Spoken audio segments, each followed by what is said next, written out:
চাঁদপুরের মতলব উত্তর উপজেলার সাদুল্লাপুর সরকারি প্রাথমিক বিদ্যালয়ে উৎসবমুখর পরিবেশে বার্ষিক ক্রীড়া প্রতিযোগিতা ও পুরস্কার বিতরণ অনুষ্ঠান অনুষ্ঠিত হয়েছে। রোববার বিদ্যালয় মাঠে আয়োজিত অনুষ্ঠানে প্রধান অতিথি হিসেবে উপস্থিত থেকে বিজয়ীদের মাঝে পুরস্কার বিতরণ করেন চাঁদপুর জেলা বিএনপির সদস্য ও মতলব উত্তর উপজেলা বিএনপির সাবেক সাধারণ সম্পাদক আলমগীর সরকার, বিদ্যালয় পরিচালনা কমিটির সভাপতি ও সাদুল্লাপুর ইউনিয়ন বিএনপির সাংগঠনিক সম্পাদক হাসিম প্রদানের সভাপতিত্বে বিশেষ অতিথি ছিলেন উপজেলা বিএনপির সাংগঠনিক সম্পাদক মিয়া আমিন স্বপন এবং জেলা যুবদলের সহসভাপতি খায়রুল হাসান বেনু। দিনব্যাপী আয়োজনে শিক্ষার্থীরা বিভিন্ন ক্রীড়া ইভেন্টে অংশ নেয়। শেষে বিজয়ী শিক্ষার্থীদের হাতে পুরস্কার তুলে দেন অতিথিরা। অনুষ্ঠানে শিক্ষক, শিক্ষার্থী ও স্থানীয় গণ্যমান্য ব্যক্তিরা উপস্থিত ছিলেন।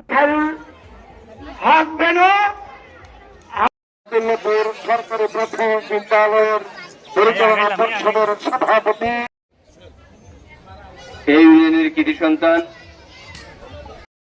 প্রিয় মুখ জনাব আলমগীর সরকার উপস্থিত, মামুন সরকার তারা যুবদলের যুগ্ম আহ্বায়ক আমাদের মাঝে উপস্থিত আছে।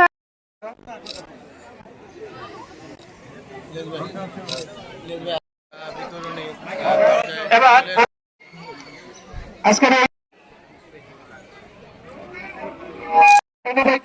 পুরস্কার প্রদান করিব।